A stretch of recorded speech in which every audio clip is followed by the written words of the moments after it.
कल्ला मस्ती धमाल खाला दंगा खुशाल झाली घंटा आता मधली सुट्टी घोरातून ये समोर दडलेले एक पोर पाहिजे तयास मधली सुट्टी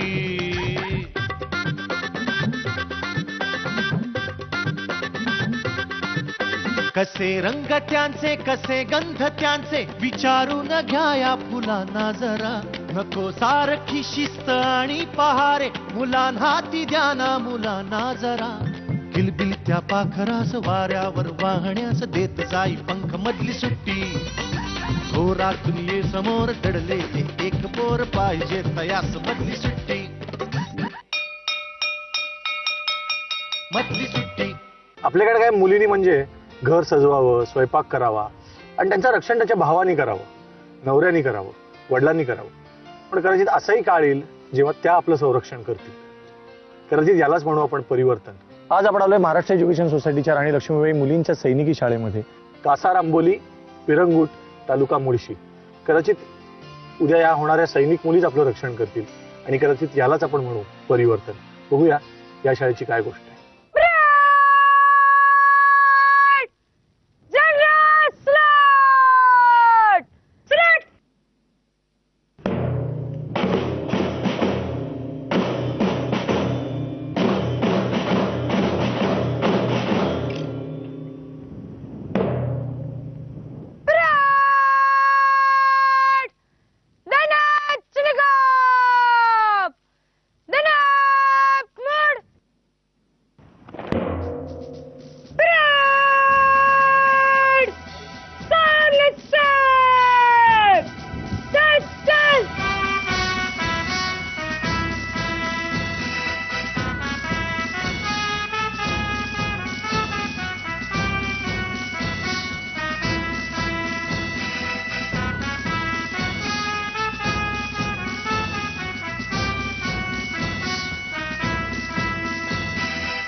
मुलींची सैनिकी शाळा म्हटल्यानंतर त्यांचं वेगळं रुटीन त्यांचे सगळे ताकदीचे खेळ प्रात्यक्षिक हे सगळं तर आहेच पण माझ्या दृष्टीने या आहेत 5वी ते 10वीतले विद्यार्थिनी 5वी ते 10वीतल्या मुली.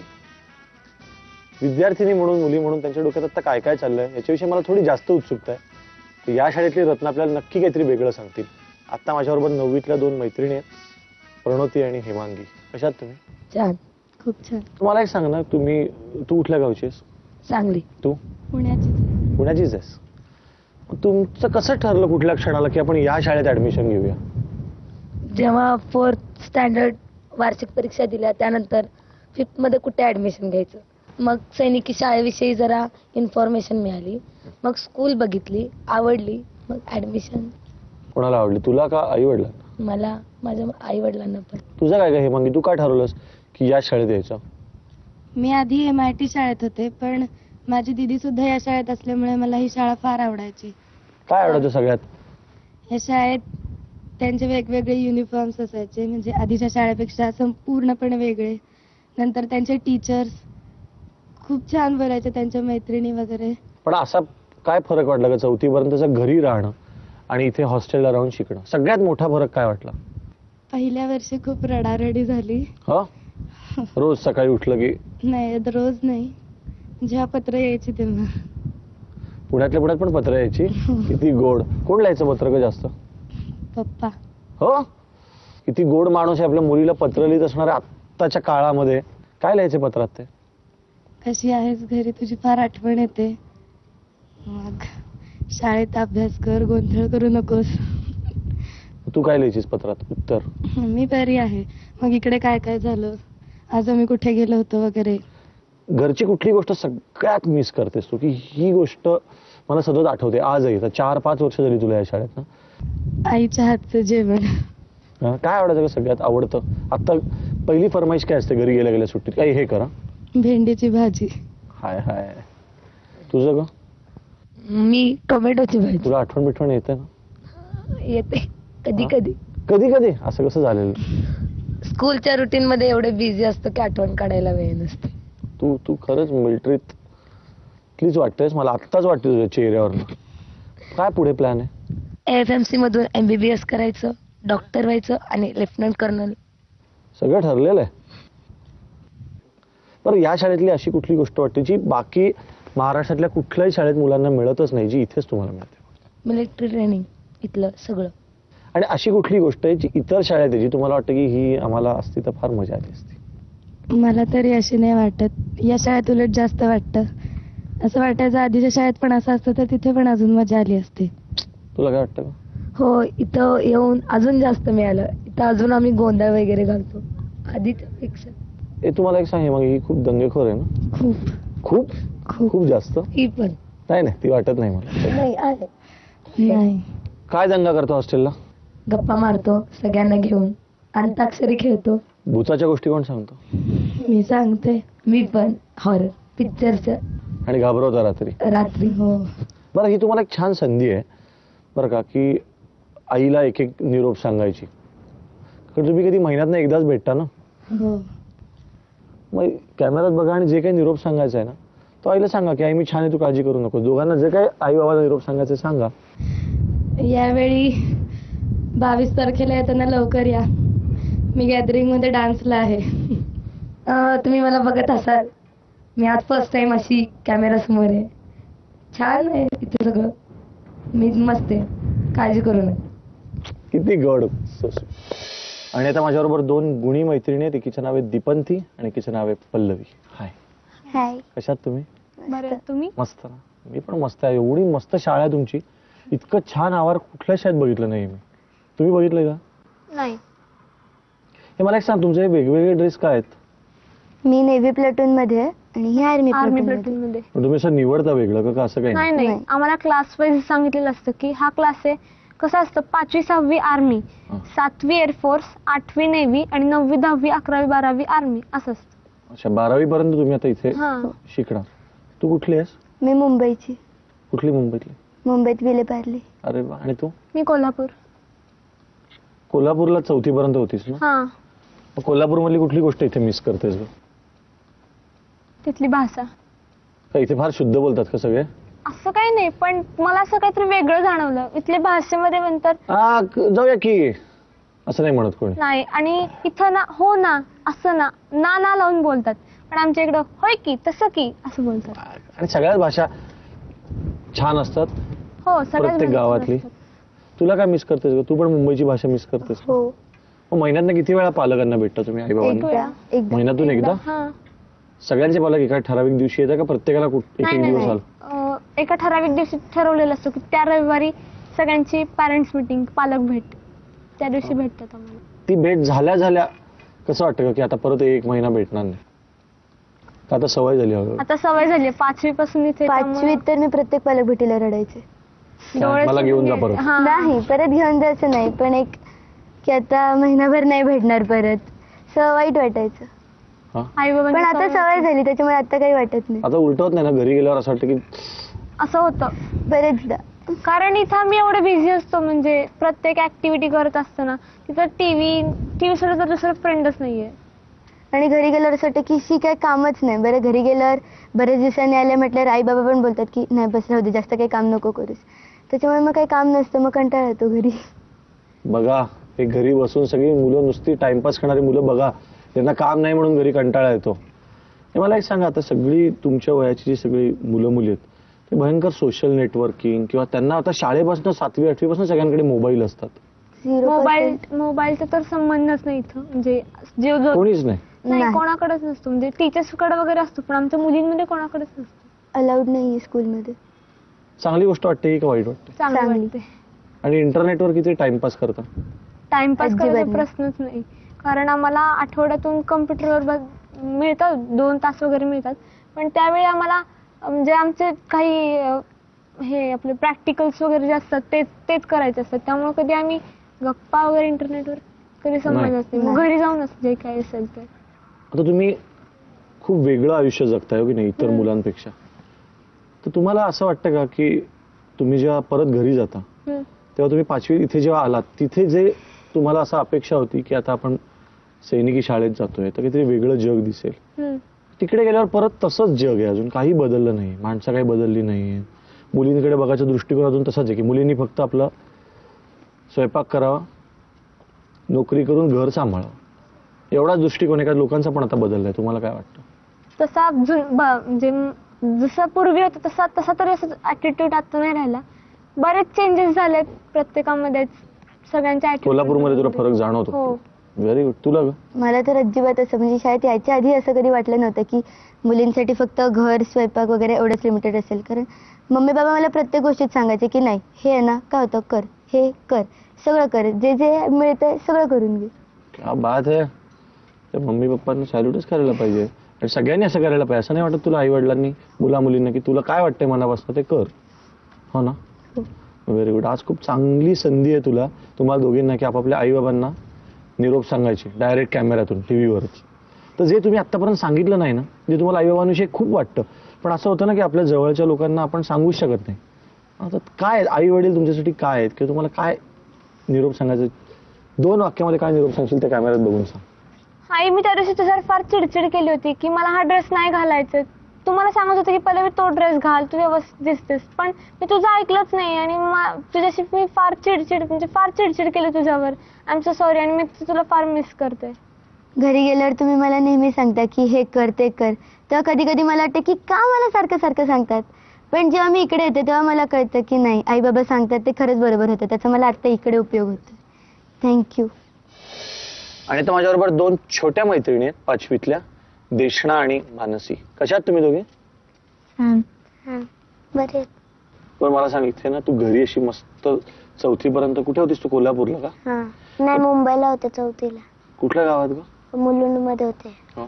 मग तिकडे रोज असं तुला आई उठवत असे, देशना ए देशना शाळेत जायचंय ना, उठतेस का? हो ना, असं एकदम. मग इकडे कोण उठवतं का तुला? इकडे आम्ही स्वतः उठतो. गजर लावतोस कानाशी? नाही. मग आपोआप जाग येते. तुला शाळेतलं सगळ्यात काय आवडतं? हा ड्रेस सोडून का? ड्रेस सगळ्यांनाच आवडतो, मला पण एवढा आवडलाय. म्हणजे इकडची शिस्त आवडते का नाही आवडत? आवडते. तुला का मानसी? मला तर नाही आवडत. शिस्त नाही आवडत का ग? कधी वागते शिस्तीत, कधी नाही. कुठल्या गोष्टीचा सगळ्यात कंटाळा येतो? कुठल्या डिसिप्लिनचा? कंपल्सरी सगळं खायला सांगतात. हो हो. नाश्ता नको 2 पोळ्या तर 2च पोळ्या खायला सांगतात, एक तर एकच. आणि नाश्त्यात जास्त जर जास्त गेलं तर तेवढा खायचाच म्हणजे खायचा. सगळे न खाणारे मुलं ऐकलं ना, मला नाही असं म्हणणार, यांना कंपल्सरी खायला तर सगळ्यांच्या घरी आता असं करायला पाहिजे. Military rule. खूपच जातच नसेल तर काय करता? हळू दुसऱ्याला देता का? करतो ना. हो. किंवा मोठ्यांना 8वी 9वीतल्या घे ना माझी एक पोळी ग प्लीज. नाही असं काय केलंय, आता आम्ही 5वीत होत ना, आता आमचे रोल नंबर वाईज टेबल केले. म्हणजे आता पहिल्या टेबलवर आहे ना 8 खुर्च्या आहेत, 1 ते 8 रोल नंबर तिथेच बसायचं आपल्याच जागेवर. आणि तर काय करायचं, शाळेच्या टेबलवाल्याला ती भाजी हवी असेल तर बोलायचं कशाला उगाच तिकडे पर्यंत जाती, माझीच घेऊन टाक. असं करतेस तू? सगळ्यात घरातली कुठली गोष्ट आठवते का देशनाला? मम्मी आठवते. 5वीत ऍडमिशन घेतल्यापासून महिन्यातनं एकदाच तुम्हाला भेटता ना? मगाशी सांगितलं तुमच्या मैत्रिणीने की एकदाच महिन्यातनं भेटतायत. मग तुम्हाला पण असं कधी खूप आठवण येते ग?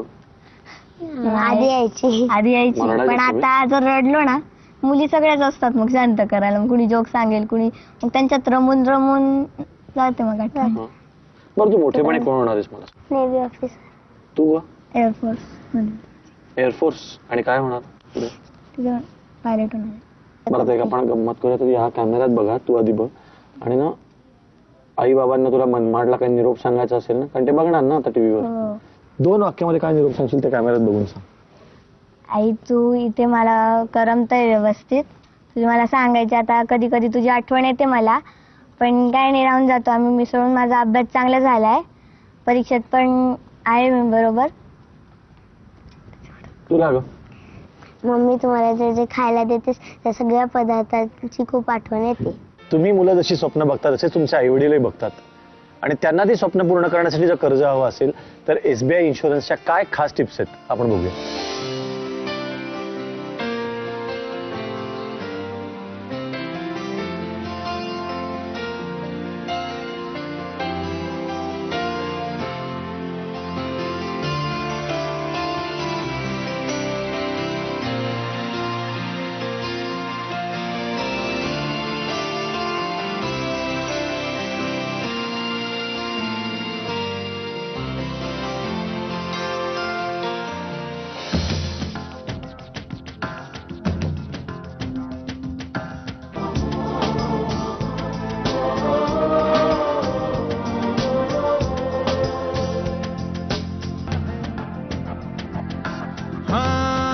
सपना है तेरा तूने पहचाना है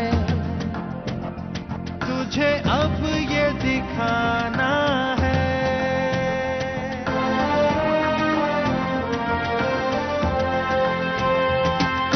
रोके तुझको आंधियां या जमीन और आसमां पाएगा जो लक्ष्य है तेरा लक्ष्य तो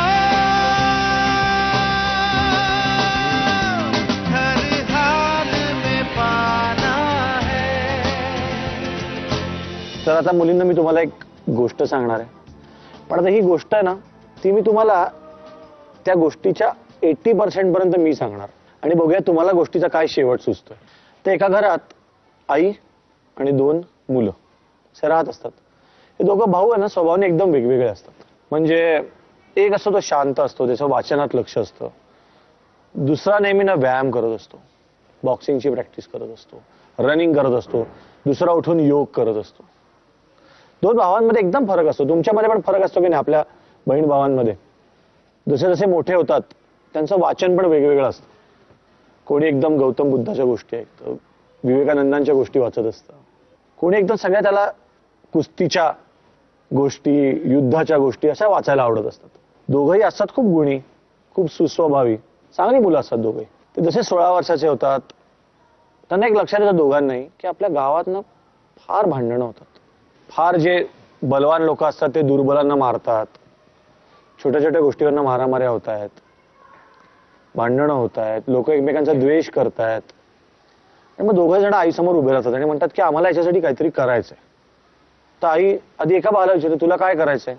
तो भाऊ जो शक्तिमान पण असतो तो म्हणतो मी एक काम करणार आहे, मी आता ट्रेनिंग घ्यायला जाणार आहे आणि मी खूप जास्त शक्तिमान होऊन परत येणार आहे आणि मी इतका शक्तिमान होणार आहे की कोणी जर कोणाशी भांडायला लागलं तर त्यांना माझी भीतीच वाटली पाहिजे की हा मध्ये आला तर, हा आपल्याला काही बोलला तर मग कोणी भांडणारच नाही. आणि जर कोणी खूप बलवान माणूस दुर्बलावर जर अन्याय करायला लागला तर मी त्याला बघीन बरोबर. आई म्हणते ठीक आहे मग तू जात आणि 2 वर्षांनी ट्रेनिंग घेऊन परत ये. तो जातो. दुसऱ्या भावाला म्हणते तुला काय इच्छा आहे. तो म्हणतो माझी पण इच्छा आहे की कोणी कोणाशी भांडू नये, कोणी कोणाविषयी वाईट बोलू पण नाही अशी माझी इच्छा आहे.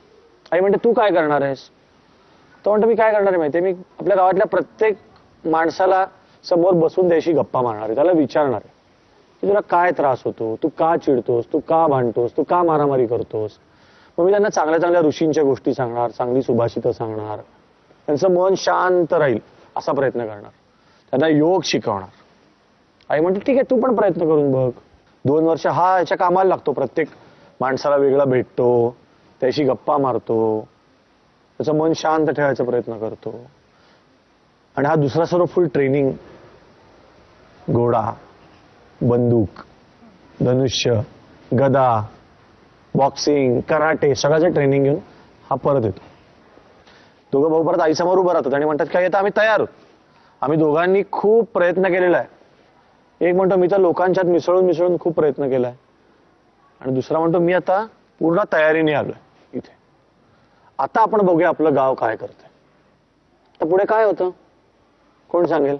जो भाऊ वाचन करत असतो ना तर तो त्या मनातल्या सगळ्यांना सांगत असतो किंवा सगळ्यांचं ऐकून घेत असतो. त्याला कळत असतं की इतरांना काय त्रास होतोय आणि तो जाणून पण घेत असतो आणि तो चांगलं पण काहीतरी सांगत असतो. त्यामुळे जवळजवळ गाव सगळं समजून घेऊन सगळे प्रॉब्लेम सॉल्व्ह करत असेल. शांतपणे समजावणारा भाऊ आहे, त्याचं ऐकून सगळं गावातले प्रॉब्लेमच सॉल्व्ह होत असतील असं हिचं म्हणणं आहे. अजून कोण सांगेल? मला असं वाटतं की जो भाऊ शांतपणे सांगतोय तर त्याच्या म्हणण्यानुसार काही लोक वागत पण असतील, पण काही बंडखोर पण असतात की जे त्याच्या विरुद्ध उडत असतील, तर त्यांना धडा शिकवण्यासाठी त्याचा जो भाऊ आहे तो त्याला मदत करत असेल आणि त्या दोघांच्या जरबेने ते सगळं गाव शांतपणे सुरळीत चालू होईल. अजून कोणाला सुचते गोष्ट? जो शक्तिशाली भाऊ असेल त्याच्या भीतीने सगळेच घाबरून बसत असतील, पण त्यांच्या मनामध्ये एक प्रकारचं त्याच्याबद्दल भीती असेल. पण जो शांतपणे समजावणारा असेल त्याच्याबद्दल प्रेम पण असेल. जसं काही काही घरामध्ये असतात, वडील खूप स्ट्रिक्ट असतात, त्यांची भीती वाटते आणि आई एकदम प्रेमाने समजावते, मग आई आपली वाटते. तर आता मी तुम्हाला गोष्टीचा शेवट सांगतो, मग आपण त्याच्यावर परत पुढे बोलूया. काय होतं की दोघं येतात, हा तर गावातच असतो जो शांतपणे प्रेमाने समजावणारा, हा दुसरा ना खूप बलवान होऊन गावात येतो. 1 महिना होतो, 2 महिने होतात, 3 महिने होतात, कोणी भांडतच नाही. 6 महिने होतात, कोणी भांडत नाही. तो आईसमोर येतो, आईला म्हणतो, आई माझं चुकलं का, मी उगीच, यांनी बघ किती छान प्रेमाने सगळ्यांना समजावलंय, सगळे ऐकायला लागलेत, कोणी कोणाचा द्वेष करत नाही, भांडण करत नाही, हा बरोबर होता. आई म्हणे तुम्ही दोघं बरोबर होतात, तो अजून 1 महिना थांब, माझ्यावर विश्वास ठेव. आणि मग ते दोघं जण भाऊ एकदा रस्त्यावरनं चालत चालत चाललेले असतात. हा भाऊ सांगत असतो की बघ सगळे किती प्रेमाने बोलतायत, सगळ्यांच्या मनात प्रेम आहे. तेवढं त्यांना 2 माणसं दिसतात. त्यातला एक माणूस म्हणतो, मी आता खूप शांततेने वागायचं शिकलोय, माझ्या मनात खूप प्रेम आहे. दुसरा माणूस म्हणतो, अरे तुझ्यापेक्षा जास्त प्रेम माझ्या मनात आहे. तो म्हणतो, नाही मी जास्त प्रेमळ आहे. तो म्हणतो, मी जास्त प्रेमळ आहे, कळलं ना, मी प्रेमळ आहे असं म्हणत म्हणत त्यांच्यात काय होतं, शेवटी मी प्रेमळ आहे म्हणून दोघं जण भांडायला लागतात आणि मारामारीपर्यंत जातो, खून करतील. तोपर्यंत हा जो बलवान भाऊ असतो तो मध्ये पडतो आणि त्यांचं भांडण सोडवतो. आई म्हणते, कळलं, प्रेमाने शांततेने समजावण्याची गरज आहे. तसंच वेळ प्रसंगी संरक्षणाची पण गरज असते, शक्तीची पण गरज असते. आपल्या देशात काय रोज युद्ध होतं का? नाही होत, पण मिलिटरीची गरज असते, कारण ते कधी होईल सांगता येत नाही. शक्यतो आपण प्रेमानेच बोलतो एकमेकांशी आणि प्रेमानेच बोलायला हवं. त्यामुळे पहिला संदेश काय पाहिजे की कोणी भांडूच नाही. पण सगळे ऐकतात का? नाही. काही लोक असे असतातच की ज्यांना समजत नाही, मग त्यांच्यासाठी कोण पाहिजे? संरक्षण पाहिजे, त्यांच्यासाठी शक्तीच पाहिजे, हो की नाही? म्हणून ही गोष्ट तुम्हाला सांगितली, कारण तुम्ही सैनिकी शाळा जाता. ही सैनिकांची गरज असतेच. किती शांतता असली तरी प्रत्येक शांत अवस्थेच्या पोटात कुठेतरी एक अशांतता दडलेली असते. अशीच प्रत्येक घटना असते, प्रत्येक गाव असतं, प्रत्येक अवस्था असते की ज्याच्यामध्ये कुठेतरी भांडण होईल, मारामारी होईल. आणि म्हणून संरक्षणाची गरज असते, आणि म्हणून सैनिकांची गरज असते, आणि म्हणून सैनिकी शाळांची पण गरज असते.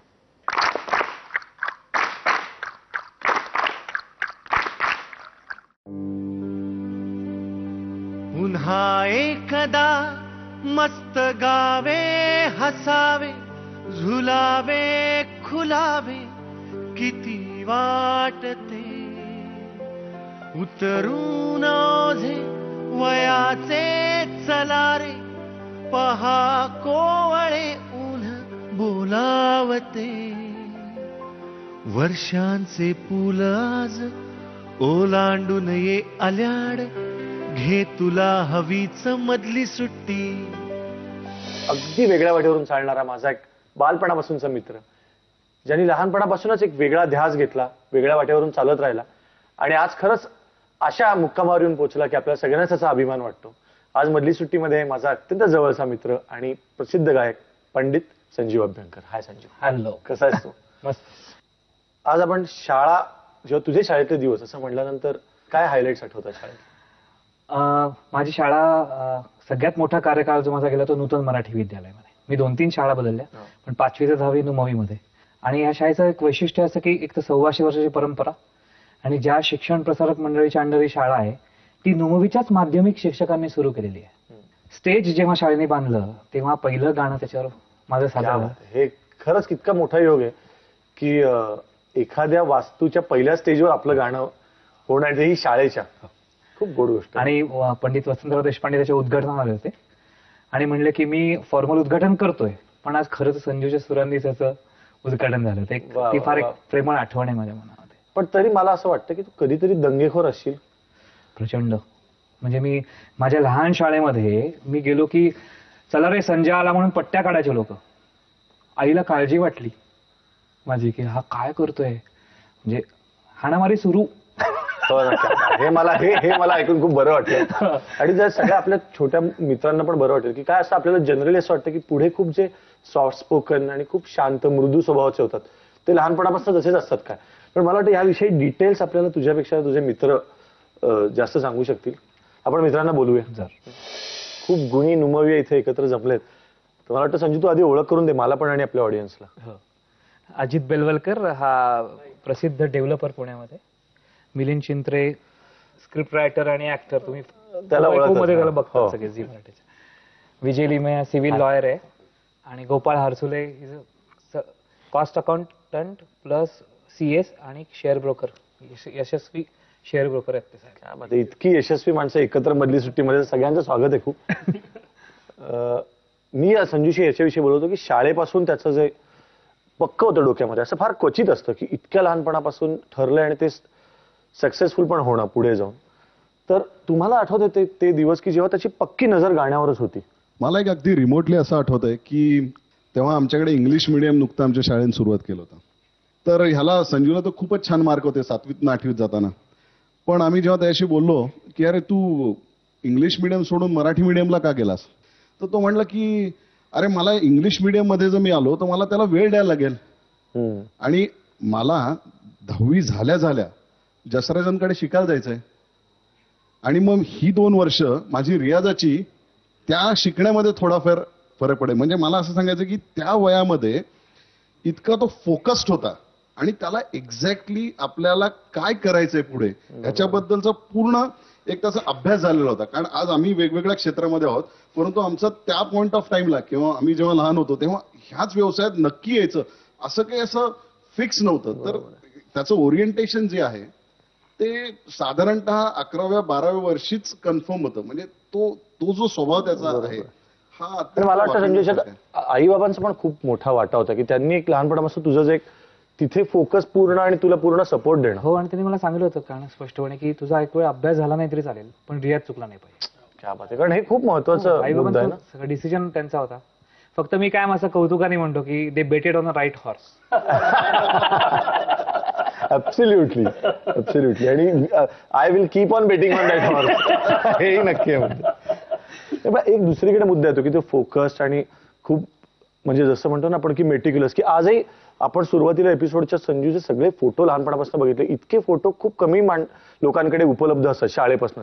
त्याच्याकडे सगळ्या वयोगटातले सगळ्या प्रसंगातले हा जो व्यवस्थितपणा आहे की असं आपण म्हणू ना की नाही ह्या गोष्टी मला अशाच घडायला हव्यात. ते शाळेपासून होतं की नाही माझ्या म्हणजे तू तर बेंचमेट होतास ना. आम्ही एका बाकावरच बसतो 5वी 10वी सगळ्या वर्गांमध्ये. मी वर्ग बदलले, मिलिंदनी पण बदलले. आम्ही असं लाकूड कायम होतं आमच्या. क्या बात.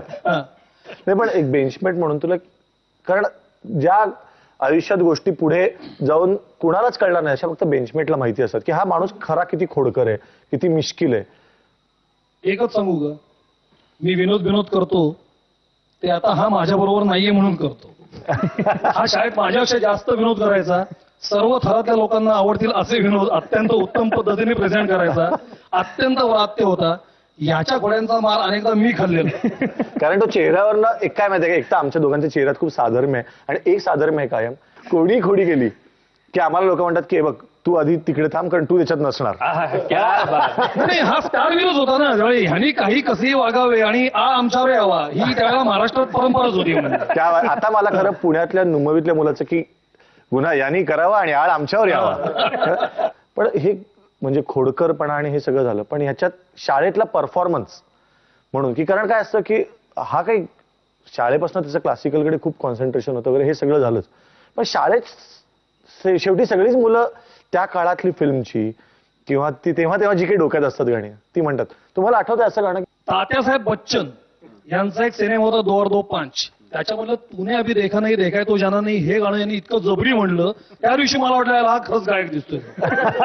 तेव्हा म्हणलं हा जबरी गायक आहे. तोपर्यंत आम्हाला त्या वयात याचे गुरुजी पंडित जसराजजी हे किती मोठे हेही कळत नव्हतं. हा शास्त्रीय गाणारे म्हणजे काय करणारे आम्हाला तेही काही कळत नव्हतं. हा काहीतरी गातोच आला, एवढंच आम्हाला माहिती होतं. ते किती महत्वाचं आणि मोठं आहे हे त्या 2-2-5 मधल्या गाण्याने आमच्या लक्षात आलं. मग एखादं असं गाणं आठवतं की जे शाळेत असं असतं ना की हा मुलगा आहे ना, वाढदिवस असो, ट्रिप असो, गेट टुगेदर असो, हे गाणं याच्याकडनं ऐकायचं. संजीव तेव्हापासून इतकं छान गाणं म्हणायचा की तेव्हाचे आमचे मुख्याध्यापक होते, त्यांनी 5वी ते 10वी अशी शाळा अशी होती आणि 8 तुकड्या असायच्या. तर त्याला प्रत्येक तुकडीत जाऊन एक गाणं त्यांनी कंपल्सरी म्हणायला लावलं, आकाशी झेप घेरे पाखरा. आणि बहुतेक शाळेतल्या सगळ्या मुलांचं ते गाणं नंतर पाठ झालं. आणि 5वीच्या गॅदरिंग मध्ये म्हणलं होतं मी. ह्या एपिसोडमध्ये आम्ही ज्या शाळेतल्या मुलांची गप्पा मारतोय, इनफॅक्ट मुलींची गप्पा मारतोय, त्या सगळ्या हॉस्टेलला राहून शिक्षण घेणाऱ्या मुली आहेत. तर अजून एक खूप महत्वाचा मुद्दा जो फक्त तुझ्याशी बोलता येईल असं मला वाटतं की गुरुगृही जाऊन शिकणं. कारण 10वी नंतर मला वाटतं गुरुजींकडे 10 वर्ष पंडित जसराजेंच्या घरी राहून शिकलो. तर हा एक अनुभव किंवा ह्याच्यातला तुम्ही वेगळी मेंटल फ्रेमच तुम्हाला वेगळी करायला लागते. खूप छान प्रश्न आहे. कारण की आज मी मागे वळून बघतो तेव्हा मला असं वाटतं की खूप अवघड होतं. तेव्हा ओळख नव्हती ना, आता ते सख्ख होतं, पण तेव्हा अगदी अनोळखी लोकांच्या घरी जाऊन राहायचं हे खूप अवघड होतं असं मागे वळून बघता बघतं. पण मी का करू शकलो सगळ्यात मुख्य तर गाण्यावरचं माझं प्रेम. पण त्यातलं एवढे गंमत असायची की मी होमसिक व्हायचो. मग माझा चेहरा बघून गुरुजी म्हणायचे की अभि 4 दिन घर जा के आओ. पण मला मी घरी आल्यानंतर 1.5 दिवसात वाटायचं की आपण परत जावं. पण हे मला वाटतं की म्हणजे जसराजींचं पण एक त्यांच्या घरातलं सांगीतिक वातावरणच असं असणं, त्यांचा चार्ज. मी त्यांना मॅग्नेट म्हणतो त्यांना. ही जो मॅग्नेट, सगळ्या अर्थाने ते मॅग्नेट आहेत. पर्सनॅलिटी, स्वभाव, गाणं. पण दुसरी पण एक गोष्ट होती की मला 10वी नंतर त्यांच्याकडे गुरुजी पाठवल्यामुळे समुद्रात फेकल्यावर खाला वेगळ्या अर्थाने, म्हणजे गाण्यावाईज पण आणि आयुष्यवाईज. हा, की देर इज नो चॉईस. म्हणजे आता मी जर उत्तम गायलो नाही, कारण संगीताचं क्षेत्र असं आहे की you make it or you don't make it. म्हणजे पंडित भीमसेन जोशींचं एक प्रसिद्ध वाक्य की आमच्याकडे मध्यम वर्गच नाहीये. परफॉर्मिंगच्या स्तरावर आयदर पीपल लाईक यू. त्यामुळे 99 नाहीच. म्हणजे मी मागे गाताना पण असाच की गुरुजी वा म्हणलेच पाहिजेत. जिओ बेटा म्हणले की मला असं वाटायचं क्या बात. मला वाटतं मिलिंदकडनं आपण, तू इतकं छान लिहितोस, इतकं मांडतोस, तर तू शाळेतले काही असे किस्से सांगायलाच हवेस की जे फक्त तू आणि तुझ्या शैलीतच सांगू शकतोस. काय होतं की आम्हाला वेगवेगळ्या कला शिकवण्याचा शाळेने एक चंग बांधलेला होता, पण आम्ही काही त्याला शेवटपर्यंत दाद दिली नाही. त्यातलीच एक कला होती चित्रकला. तर चित्रकलेचा तास होता आणि असेच आमचे एक सर होते की जे आम्हाला मनोभावी चित्रकला शिकवायचे. आणि त्यांनी सांगितलं की ऋषी मुलांनो, मोर काढा, मोर. तर मग काय, आम्ही समोर कागद घेतले आणि आम्ही मोर काढायला लागलो. तर सगळेजण मोर काढत होते. माझा मोर पटकन झाला. म्हणलं सर हे बघा. त्यांनी बघितलं काय आहे. म्हणलं मोर आहे सर. प्रेग्नंट आहे काय मोर. तर याच्यावरती मी भिजलो आयुष्यामध्ये. आणि मी त्यांना म्हणलं चपळाईने, नाही सर, म्हणजे मी नाही काढलेला मोर. कोणी काढलाय हा मोर. म्हणलं अभ्यंकरने काढलाय. तसा चांगला आलाय. अरे म्हणलं आम्ही काढला तर प्रेग्नंट झाला, याने काढला तर चांगला सोडवून बांधण्याचा न झाला तो. ही अशी पार्सडी ह्याच्या बाबतीत दरवेळेला व्हायची. किस्सा असं की शाळेची शताब्दी होती आणि उपराष्ट्रपती आले होते त्यावेळेला, एम हिदायतुल्ला. तर सगळ्यात चुणचुणीत विद्यार्थी म्हणून अर्थातच मी होतो त्यावेळेला. मी होतो. तर त्यामुळे त्यांचं स्वागत कोणी करायचं तर अर्थातच मी होतो, हा नव्हता. ओके, मी होतो. आणि मी त्यांचं स्वागत केलं. सभागृहापर्यंत गेलो. त्याच्यानंतर साहेबांचं गाणं होतं. झालं, साहेबांचं गाणं झालं, समारंभ पार पडला. आणि जाताना मी जवळपास असा रॉजर मूर सारखा तिथं होतो की यस जितल्या म्हणे सब. इतक्यात त्यांच्या बॉडीगार्ड आला. म्हणलं चला आता आपल्याला बोलून घेतलं सर आणि काहीतरी होणार आता.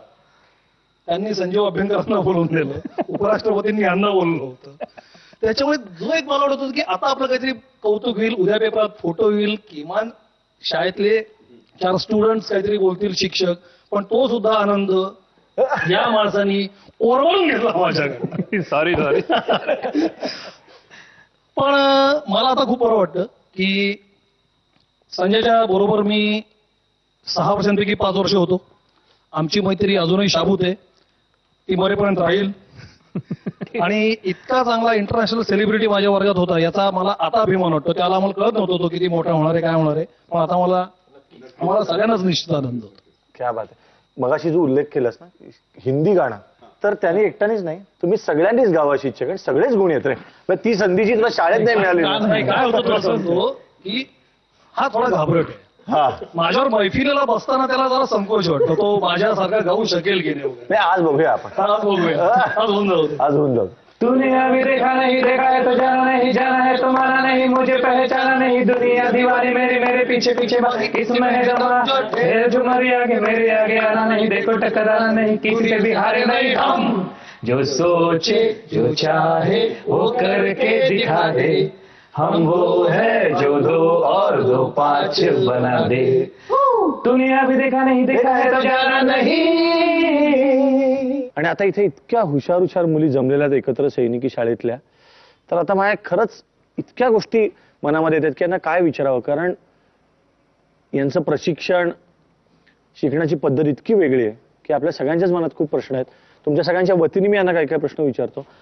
तुम्ही आता 5वी पासून या शाळेत आहात, ओके ना, आणि तुम्हाला खूप वेगळं रुटीन आहे तुमचं. म्हणजे जनरली कसं असतं की आई उठवते, मग आवरून देते, मग डबा देते, आल्यानंतर बॅग फक्त अशी फेकायची आणि मग आईची परत बॅग भरून देते दुसऱ्या दिवशीची, आणि तुम्ही मात्र सगळ्या गोष्टी खूप जबाबदारीने इकडे स्वतः करता. आता अशा कुठल्या गोष्टी आहेत की ज्या तुम्हाला असं वाटतं की इथे, म्हणजे बाकी सगळं आम्ही पाळतोच नियम वगैरे, पण एखादी गोष्ट अशी आम्हाला वाटते की ही इथे पाहिजे, तर आमचं अजून आयुष्य, आमचं जे इथली वर्ष ती अजून मजेत जातील.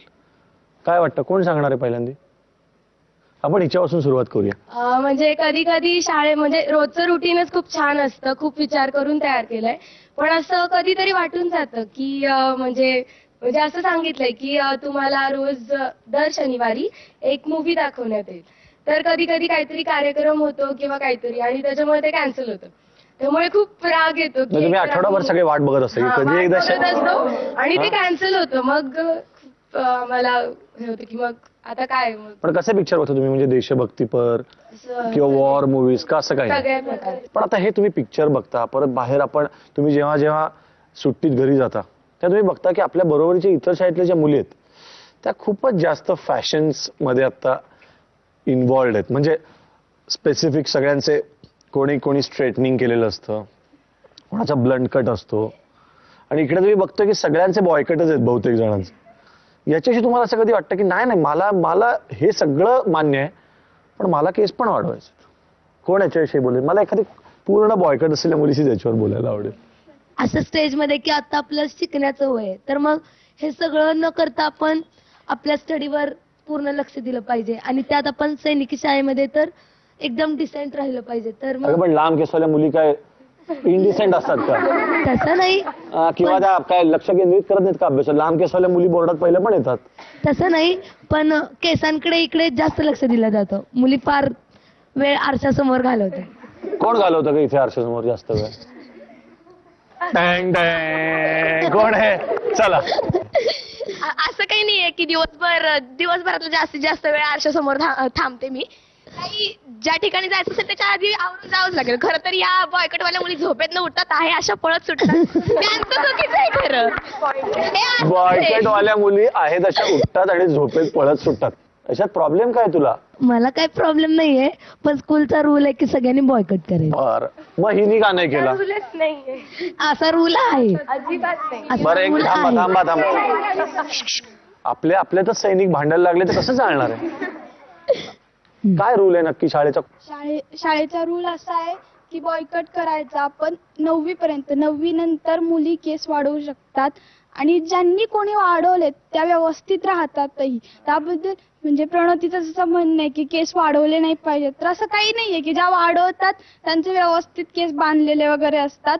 आणि असं म्हणजे आपल्या संस्कृतीत तरी असं म्हटलंय की स्त्रीचं खरं सौंदर्य तिचे केस असतात.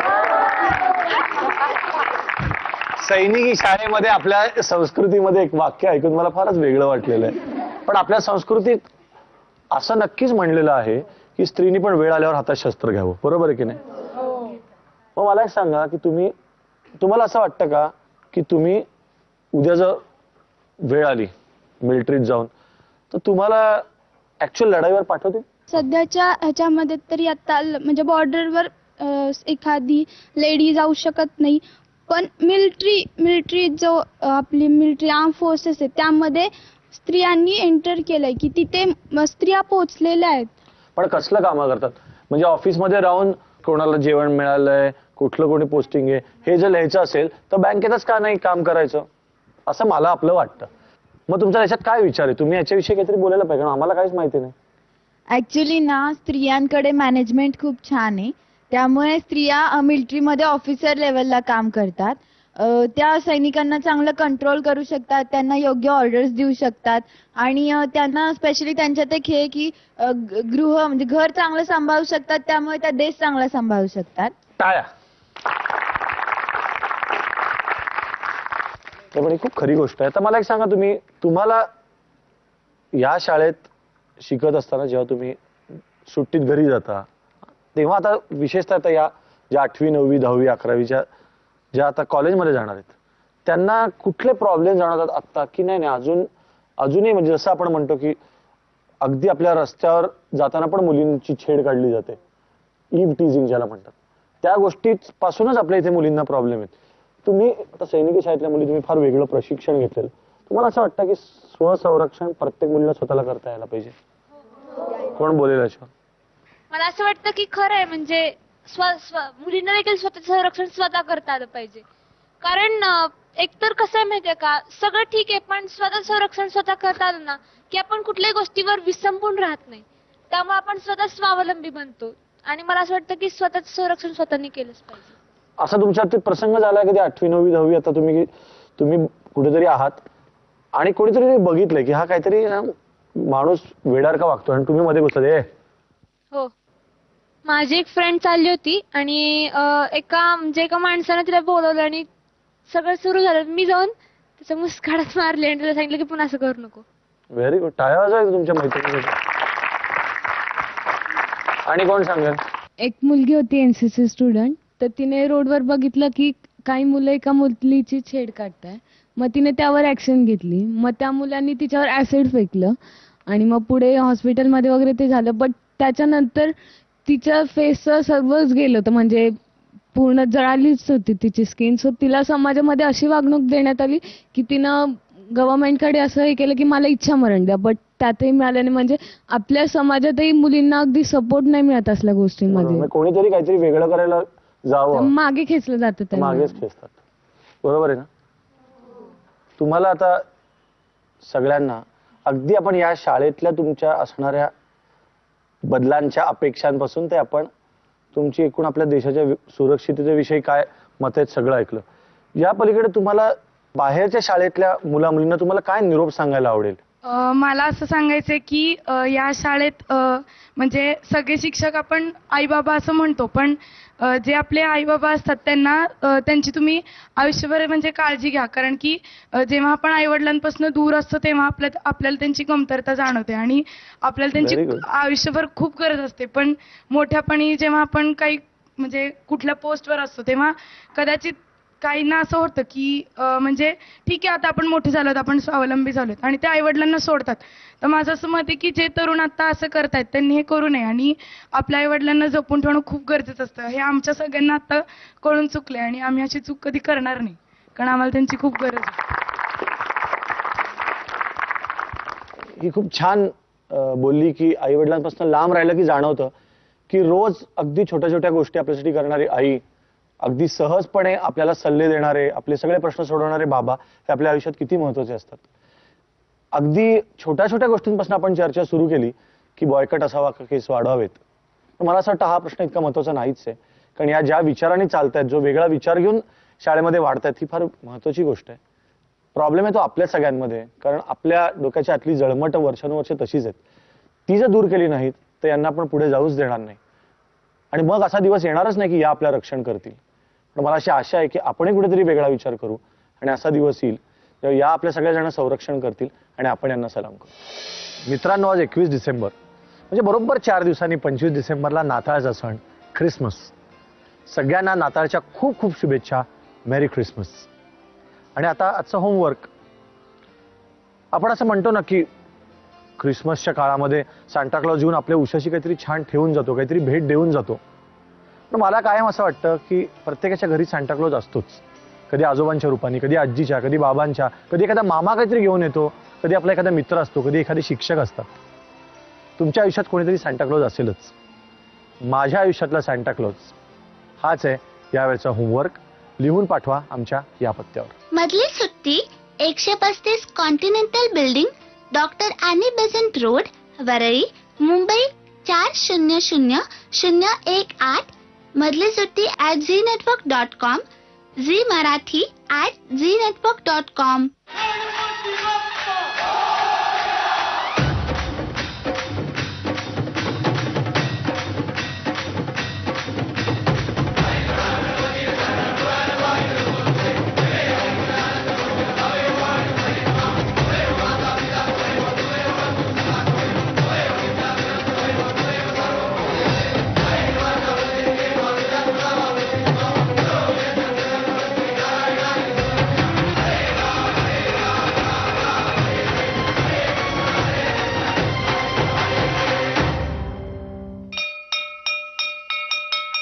मधली सुट्टी